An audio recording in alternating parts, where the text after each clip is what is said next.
Welcome to PintheQ Productions. If you are interested in the culture of the fire service and keeping tradition alive, you have come to the right place. Now sit back and relax with your brothers and sisters and enjoy the show.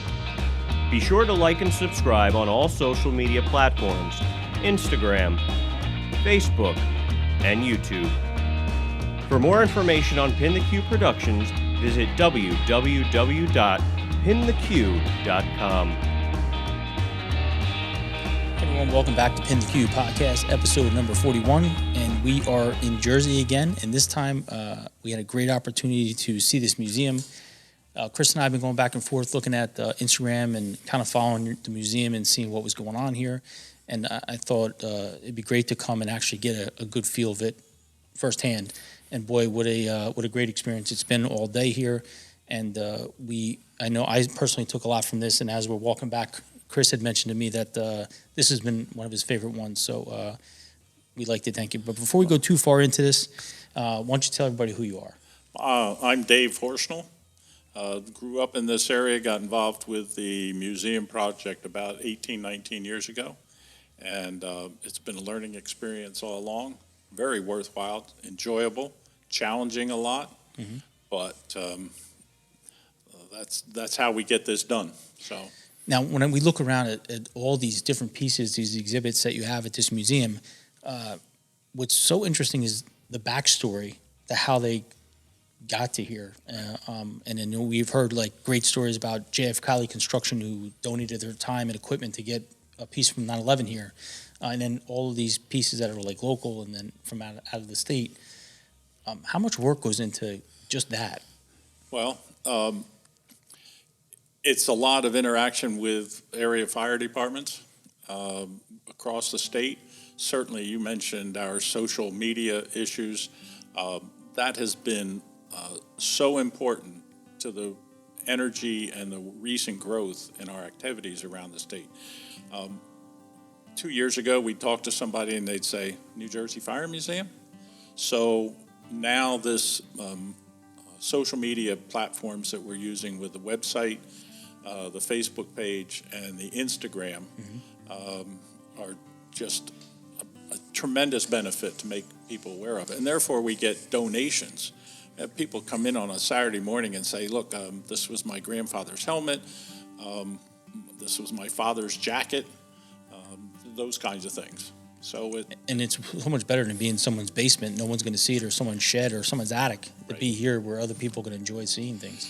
Certainly, the awareness of the program has made people say, you know what, I really want to donate that to a museum where it can be seen. Right.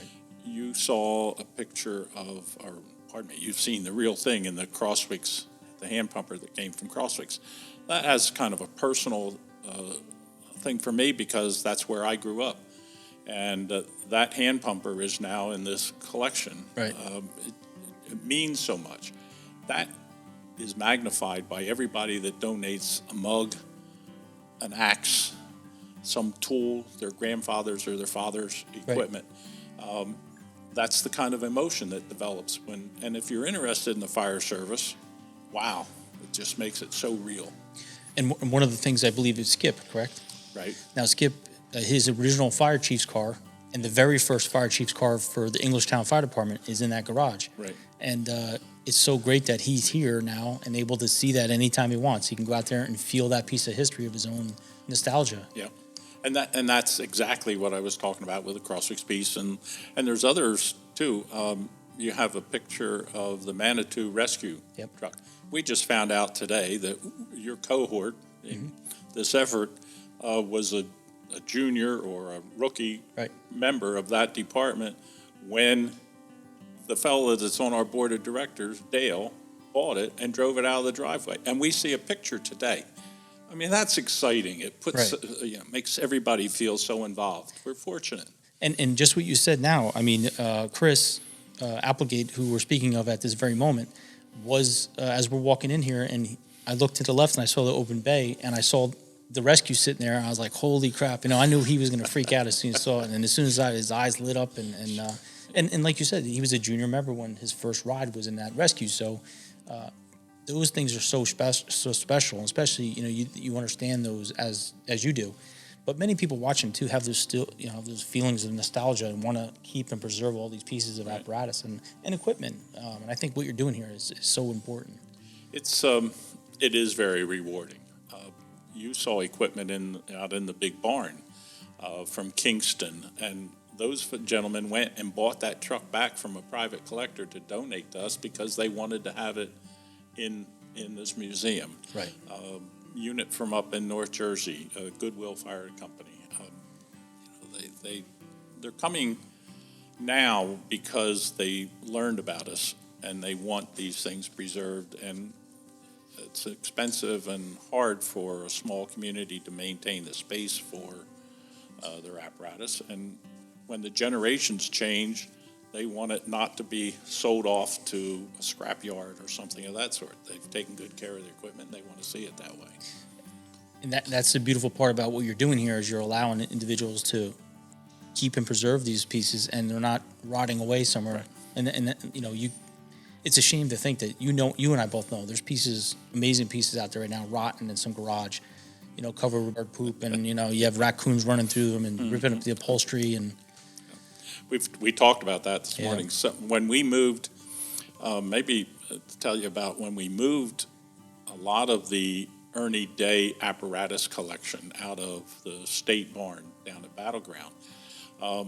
Listen, it was inside a barn. It had a roof on it and walls on the side of the barn. But it also had holes in the walls and critters running in and out. And so while it was kept dry and it didn't rot away, it still had a lot of friendly life crawling around inside of it. And we were able to extract that, clean them up, and put them in a little bit better storage environment. Right. Protected. And it's great, being able to walk through that bay area, if you will, garage, and just seeing the guys working on things and all the pieces sitting side by side. It's like, I don't know. I look at it, and it's instead of a funeral home, it's more of like a resting place, and everyone gets to see, a different thing. I know when we saw Manitou Park and Forked River and Waretown, those are just some companies in Ocean County that I'm intimately familiar with. So it was cool just for me to see those, sure. And I'm not even members of the company. So for those members to be able to come here and be able to touch and feel their trucks and be able to be part of this, I think that's what you're bringing to people. I think that's what you're doing for firefighters. That's great. Right. That's a great thing. We'd like very much to have the younger members of those departments get involved with our program, this museum's program, and come and help clean that truck up if it came from there, help take care of it. That's great, yeah. Do great all point. the things that maintain it. It's their history. Right. And before all of us old guys are gone, we want to bring in that new generation of people with energy and interest in history. I'm sure people have said to you that that's really what we're trying to talk about here is the history of the technology involved and the history of the people, the culture of the people, the evolution of that from the guy that got up and got his bucket and ran to help with the water in a hand-drawn day, and the young people that are doing it today, as you talked about. We all had to start somewhere. That's how the volunteers started. Volunteers were even started by people in the community. When there was a fire, they all ran out and helped it out. So it's interesting that, for me anyway, it was interesting to walk through that garage area and see the progression and the time lapse. It's almost like walking back in history. It was so incredible. Frank, that's exactly what we're trying to set up, and you see it in the displays, right, and the photographs and the things that are in this room. How that evolution of, again, technology and people. That's what it is all about. If I could, I'd like to tell you a little bit about how we got here. Absolutely. It's one of my questions. How did this all even start? I mean, well, the history of the museum itself was Ernie Day started in somewhere. What mindset he had in 1960, I'm not sure. But in 1970, he started delivering some of these pieces of equipment to the state. So talking with one or two of our older guys now, just this morning I found out a little bit more about the communications that went on and how they got the original group together. Really interesting story. So we're going to try and develop that documentation for our own history. So the program went through a number of evolutions. Sometimes it would gain a lot of attention, and the legislature would start to look at the prospect of building a museum. And they'd set a site, and that was for a long time down at Allaire State Park. That fell apart. Economies within state government forced changes, and money pulled back out of budgets, and that changed. And early in the 2000s, the interest got generated again, and a freshened board of directors for the incorporated entity started having more frequent meetings and interacting more with the legislature again and those kinds of things. And we kept looking for a place to be because it was still stored at Battleground Park. We went from the Amboys to the city of Trenton, back to Allaire, down in Wall Township, any number of different locations. And Monmouth County Park System said, hey, we've got the old Princeton Nursery buildings. We could make them available to you to store some things in and start to take care of that collection. So that's how we ended up with the two buildings that you've been through today. Right.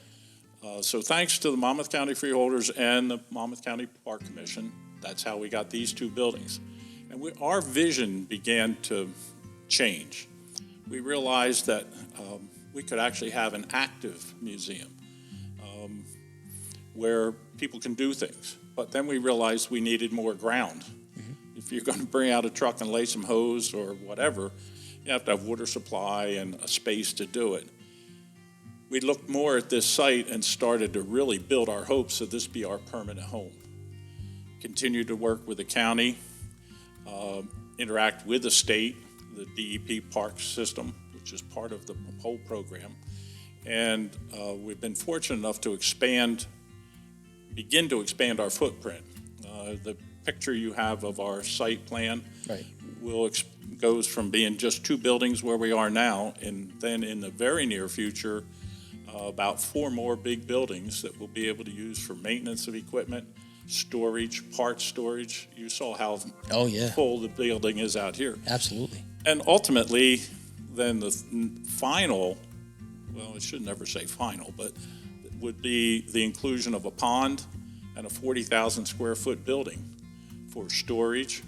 And our board is going to have to decide, is that going to be the museum, or are we going to expand this building? I mean, that's all just beginning to happen in everybody's mind. Where do we go with it? Do you feel like you have a lot of interest from the public, or do you feel like you're lacking in that area?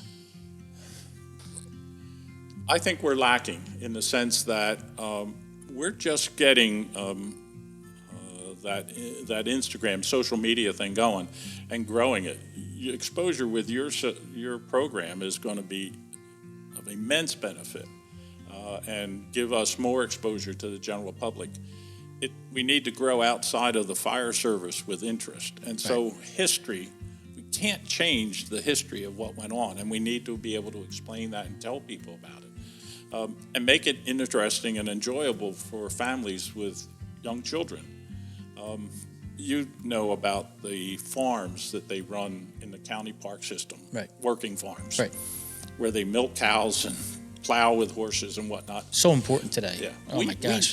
Because they lose that. They lose. Right. They don't get it in school. Right. They need to, the families need to be together and the children see how that works. Well, we're going to do the same thing with the fire service history. That's what I love about this program.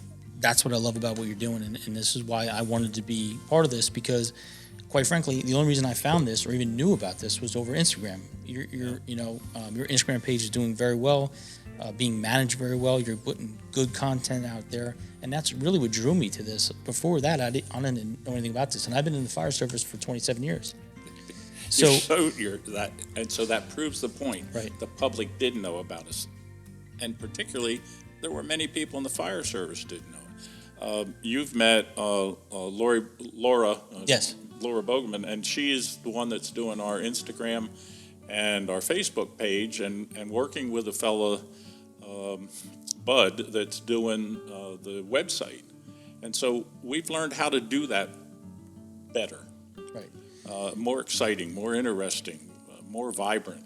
Well, I remember talking to Dave Burns, and I know he's involved, and was telling me about this the musters and Right. the different places to go. And when I was here, I'm like, okay, now I get it. I understand what he was talking about, and it made a lot of sense. But to see this yourself and to be here, I mean, Chris is a younger firefighter, and he walk around, and he's cut differently. He's an old school throwback, but he understands how important this is to be part of this. And when I was talking to Bob, one of the thought came to me immediately was, man, this would be a great place to bring fire explorers and fire cadets and new recruits and people that are maybe starting out in a fire company or fire service, I should say, and come back and go, look at these hand pumps, Yeah, sure. And look at what you have today. It is incredible history. How we keep struggling to find out how do we get the new members involved. I think your program is going to be of immense help and benefit to that. We need those individual members. We have the support of the FMBA and the IAFF and the New Jersey State Firemen's Association, and probably 10 or 12 more first responder organizations, emergency management groups and whatnot. And we have their endorsement, and as organizations, they're members.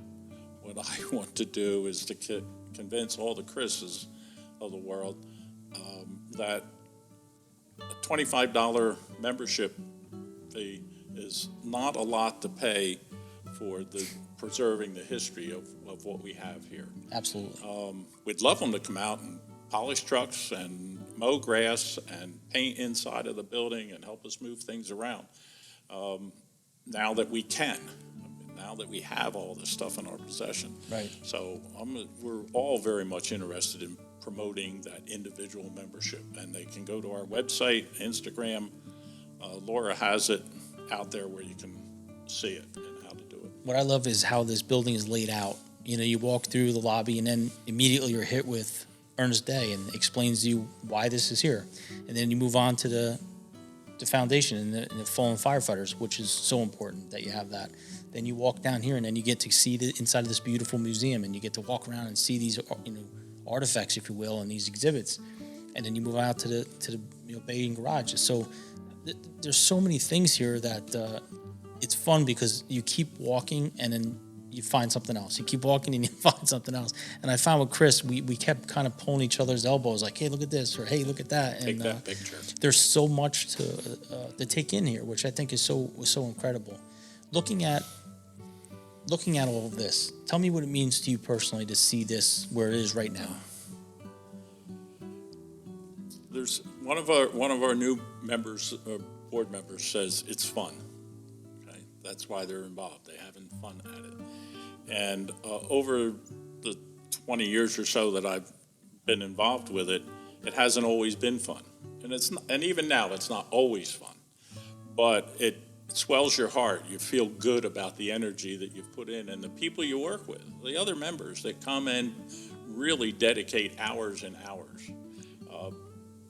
It has all come together from my perspective at the right moment when we moved all these collectibles here and gained control of 99% of what Ernie Day had donated, we now have in our possession in one building or the other. And until we had it, we couldn't tell a whole big story. It wasn't, you could tell the people about it, but you couldn't show it to them. Seeing is believing. Right. And now with many of the new members, Laura and her family and Paul, with their energy level, that's where the word fun comes from. Absolutely. Okay? So that energy has come in at the same time we got the collectibles, at the same time that we're moving things forward with the state legislature as a funding source. And that's a whole nother story. We do have bipartisan support on both sides of the aisle to figure out how to fully support this operation, and their support in terms of expanding the footprint, urging Monmouth County, them working together to Right. understand we'll have more room. So all of this has come together. What's the word? The great storm or the perfect storm? Right. Right now in our history, it's exciting because it's kind of the perfect moment. We're fortunate. One of the things I took from today was the fact that I got to hear husband and wife working here together, being part of this, and with so much excitement, Dad tells me, yeah, I even put my daughter in this cabinet to clean inside, and you know, you can't put a price on that. No. You know, you take a family, you put them together, and then they're building something so incredible here, and those are memories that little girl will remember for the rest of her life.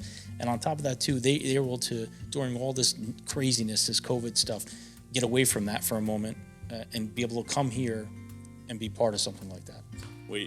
We agree, and we welcome all of that help. We want to see more of that. We've had a number of families, Ed and Sandy Burdge, and Bob and Helen Burns, and Skip and Judy Carr, that have been involved.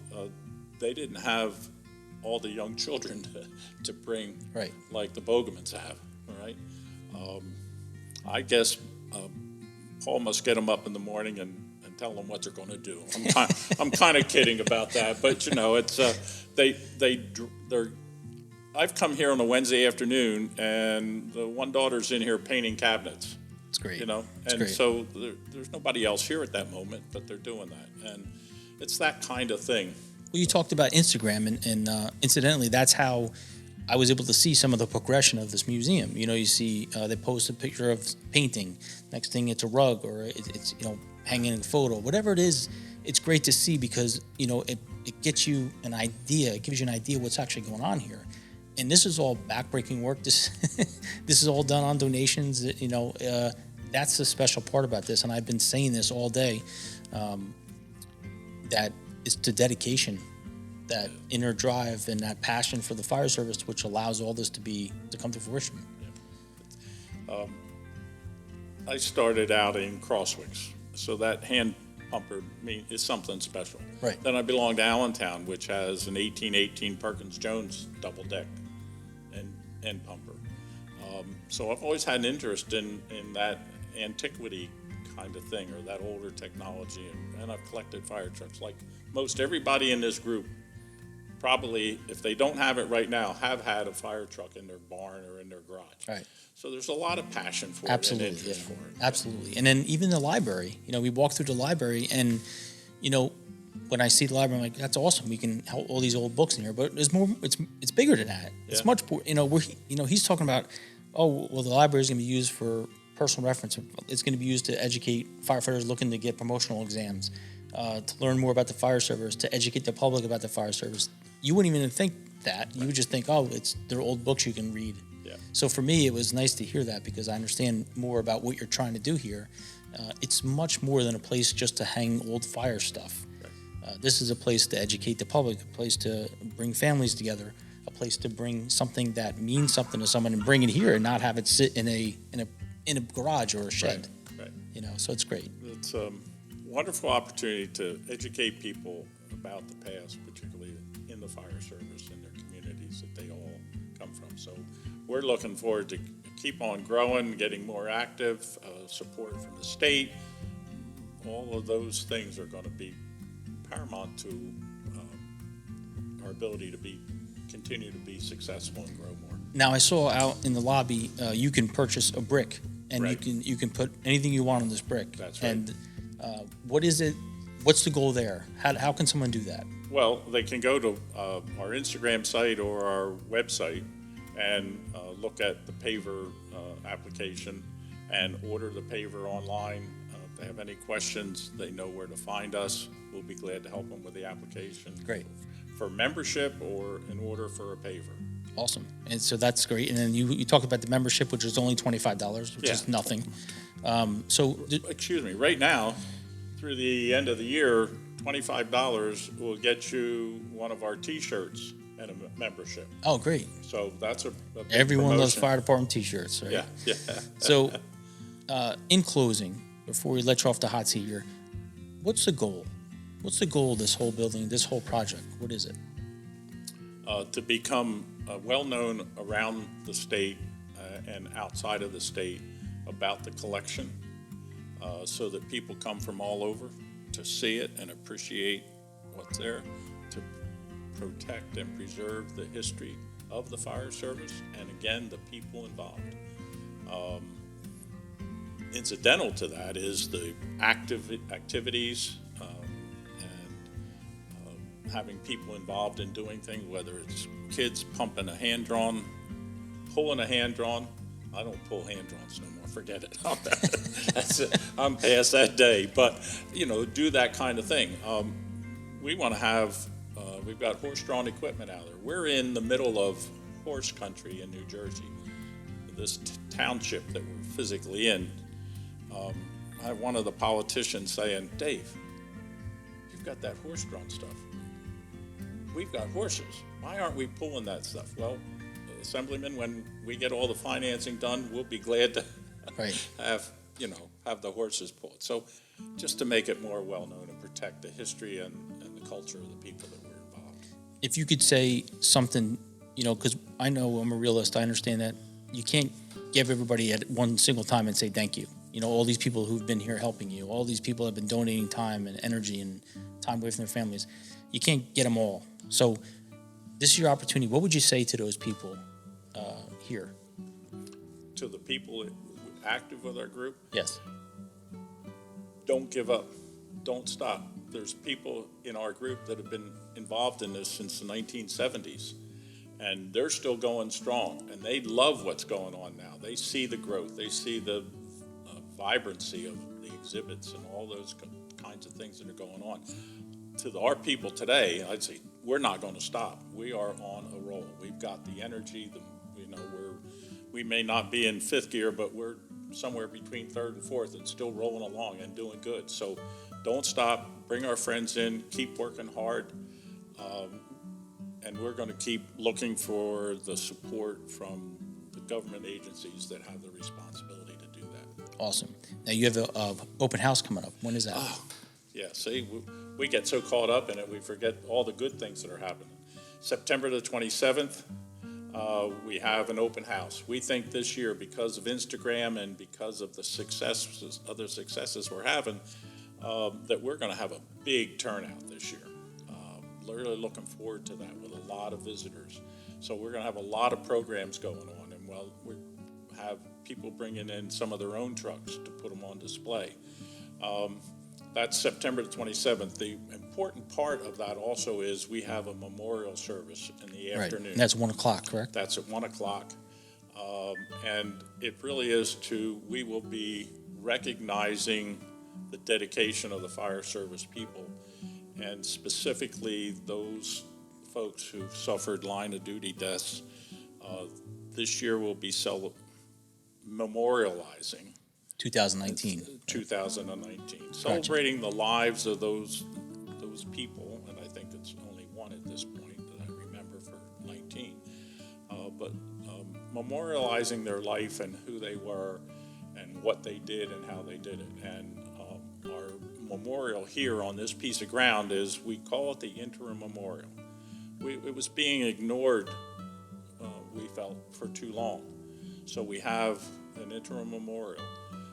With the expansion of our footprint, we're going to be looking for funding and support to develop a permanent memorial dedicated first to every fireman in the state, and whoever they were, wherever they were, but certainly then specifically recognizing line of duty deaths.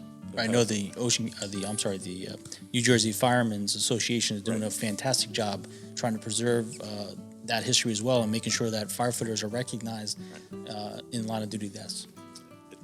And we have that on our website.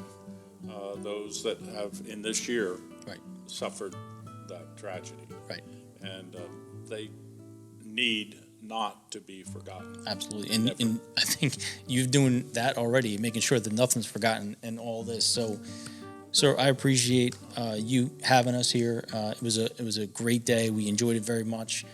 Not only to be able to bring this to you, everyone watching, but also to me personally. And I know for sure that Chris also feels the same way. through our conversations throughout the day. Our goal is to try to get this out to as many people as we can and try to make sure people are aware of not only what you're doing here, but what you have to offer to them. So I appreciate it. Frank, we thank you for being here. I'd like to first say thank you to all of our board members and volunteers that have, over the last 2 or 3 months, harnessed, I keep calling it the energy, Right. and getting it to where we are today, what you videoed, what you've shown. Those board members and those volunteers, we wouldn't have had this done without that. And certainly, I thank PintheQ. It's exciting to look at your videos and things you put out there. Thank you. And we're very proud to be part of it. So thank you guys. Well, it's definitely mutual because I enjoyed this as well. So, ladies and gentlemen, thank you again for tuning in. This is episode 41, PintheQ podcast, and be sure to look for this. And again, September 27th, be here, be part of this, and by all means, sign up, $25, and you get a T-shirt, and you're part of the membership here. See you soon. Thank you.